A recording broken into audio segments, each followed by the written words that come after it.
Ya está con nosotros el doctor Miguel Ángel Cuenya. ¿Cómo está, doctor? Muy buenos días. Muy buenos días, Ricardo. Como todas las semanas, estamos aquí para platicar algunos aspectos, algunos temas relacionados con la historia de Puebla.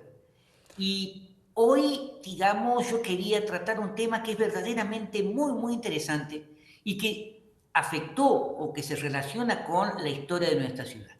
Y se refiere con la expulsión de la Orden de la Compañía de Jesús, la expulsión de los jesuitas en 1767, no solamente de Puebla, fue de todos los territorios de la corona española. Yo creo que nosotros debemos partir de que el problema de la expulsión de una orden religiosa formaba parte de todo un proceso político, ideológico, religioso, con el proceso mismo de laicización, con una serie de reformas políticas que se estaba llevando adelante o que estaba impulsando la nueva casa reinante en la península ibérica, que eran los Borbones. Y sí, por eso, digamos, nosotros debemos tener presente de que para comprender la expulsión de la Compañía de Jesús de todo el territorio de la monarquía española, y cuando hablo de todo el territorio me refiero a la península ibérica, me refiero a todas las propiedades o territorios que tenía la corona española dentro del espacio europeo, la América española y más Filipinas. Digamos, para poder tener los antecedentes que nos ayuden a comprender este proceso.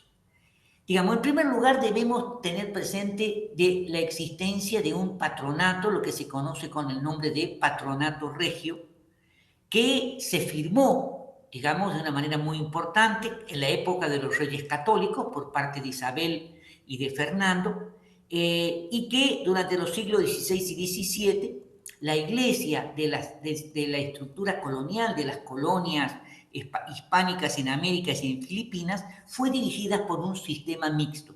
Es decir, el Papa otorgó la soberanía de los territorios descubiertos y por descubrir a la corona española a cambio de que se evangelizara a la población nativa. Acá yo quiero aclarar una cosa. ¿Por qué el Papa otorgó la soberanía de los territorios? ¿Con qué autoridad? Bueno, esto está relacionado con la doctrina omniinsular que viene del siglo VIII, viene del siglo VIII, por el cual, digamos, apareció un documento en donde el emperador Constantino le donaba al Papa o al obispo de Roma todos los territorios existentes al occidente.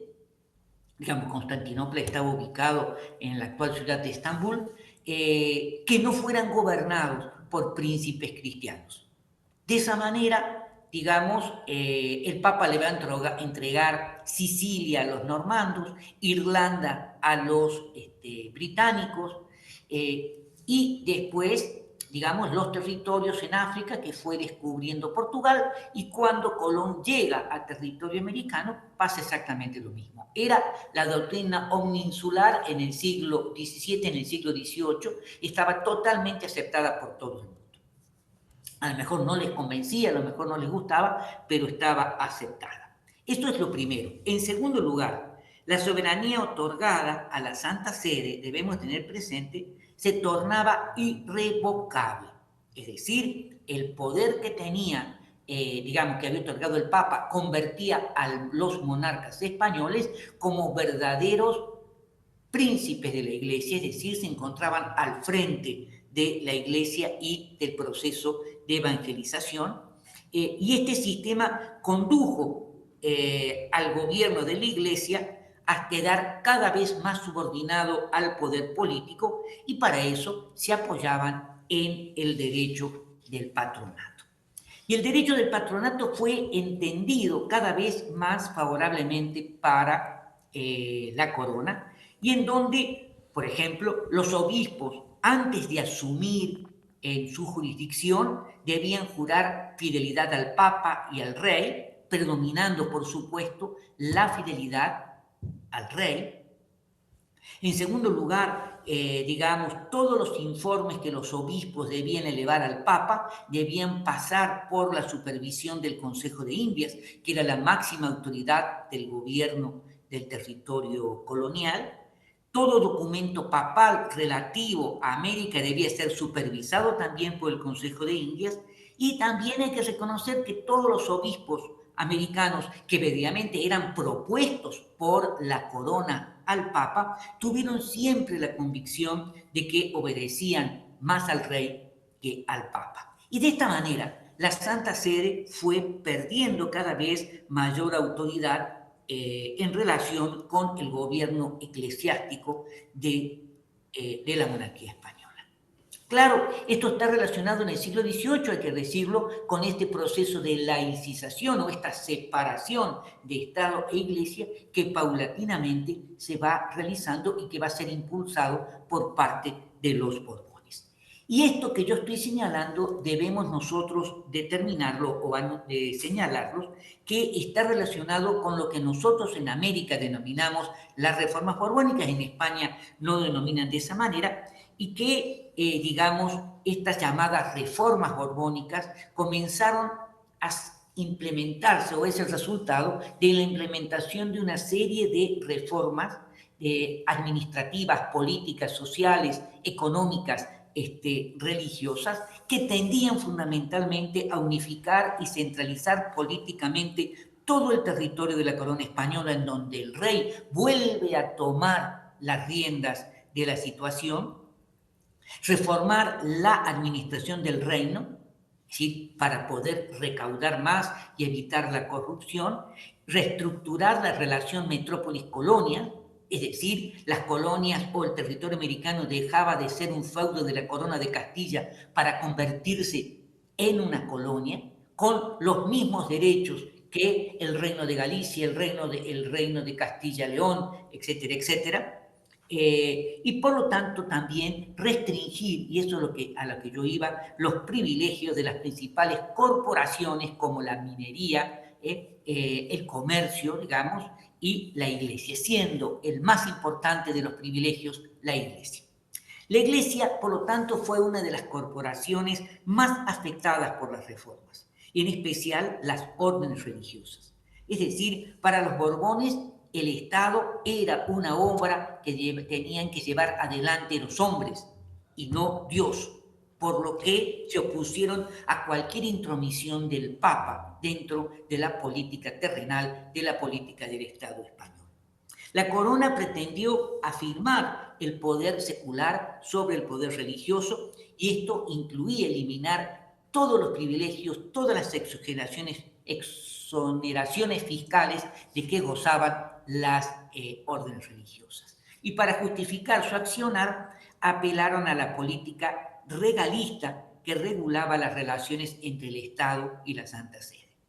Las principales reformas religiosas fueron las siguientes: la afirmación del regalismo monárquico, que señalaba que la autoridad del rey era superior a la autoridad del Papa en cuestiones que tenían que ver con la soberanía del Estado, como el nombramiento de los obispos y la revisión de los fallos de los tribunales eclesiásticos. Acá yo quiero ver un pequeño paréntesis. Esto fue el resultado también de una guerra conocida en el siglo XIII como la Guerra de las Investiduras, que un poco fue el acuerdo final para terminar con esta querella de las investiduras.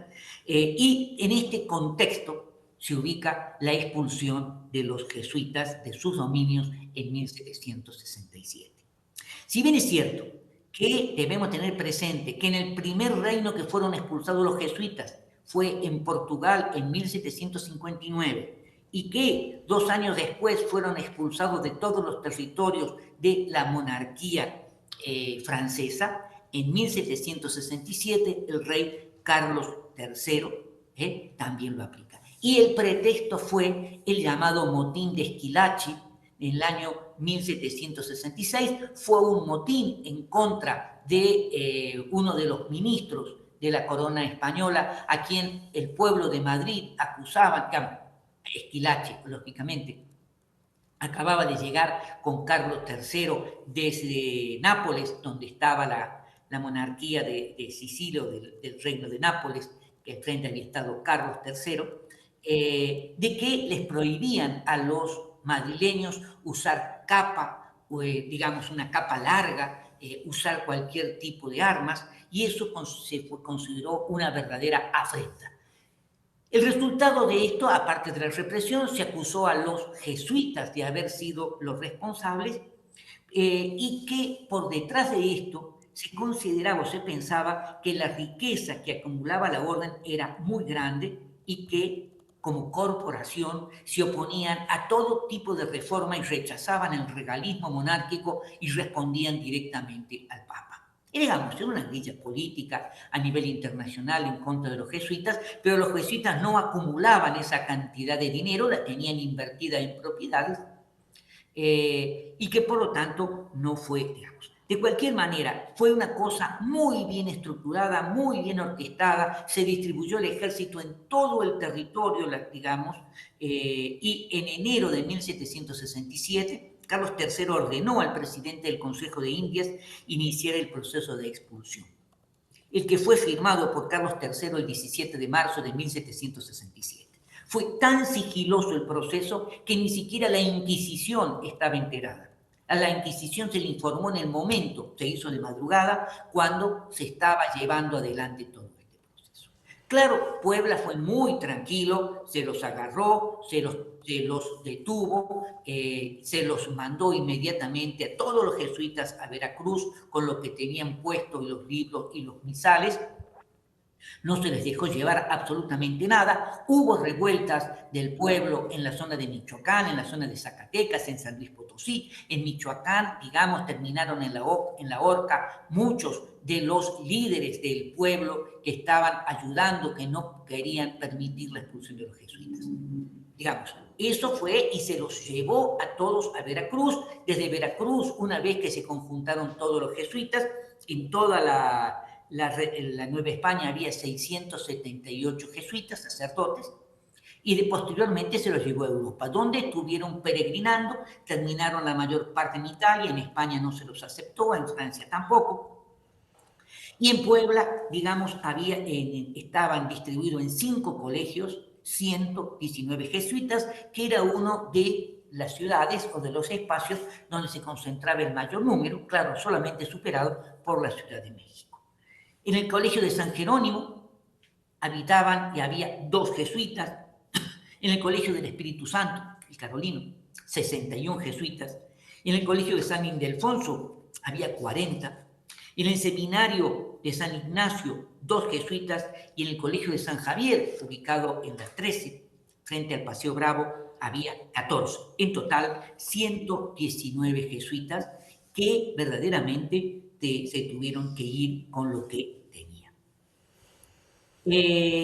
Decía yo que se realizó con total sigilo, ni siquiera la Inquisición, porque tenían miedo de que se filtrara la información y, digamos, los jesuitas opusieran resistencia. Se les confiscó todas sus propiedades y, digamos, las escuelas pasaron a ser administradas por los juaninos, y la biblioteca, gran parte de la biblioteca pasó, una parte a lo que sería hoy la Biblioteca La Fragua y la parte más importante a la Palafoxiana, exactamente.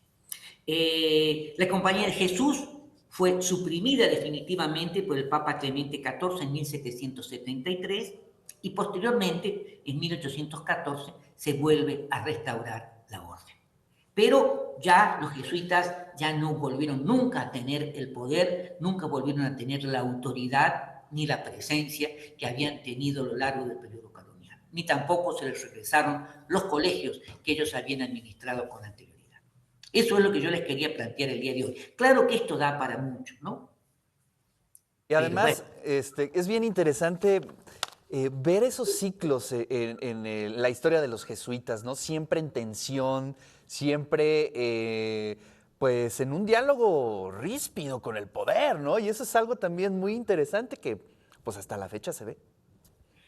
Y más teniendo un papa jesuita, que es Claro. retorcido, digamos, bueno, la lógica jesuítica, digamos, pero sí, hoy, digamos, fueron desplazados corporaciones o grupos de laicos, como era, digamos, el Opus Dei, para ser sustituidos nuevamente por los jesuitas como principales apoyos logístico e ideológico del actual papado. Así es. Le manda saludos Rosario Quijano, dice, buenos Ah, días, aquí muy buenos escuchando días. la clase de historia del maestro. Y sí, la verdad es que siempre es genial escucharlo, doctor Cuenya. Le mandamos un fuerte abrazo y pues nos saludamos la siguiente semana por aquí.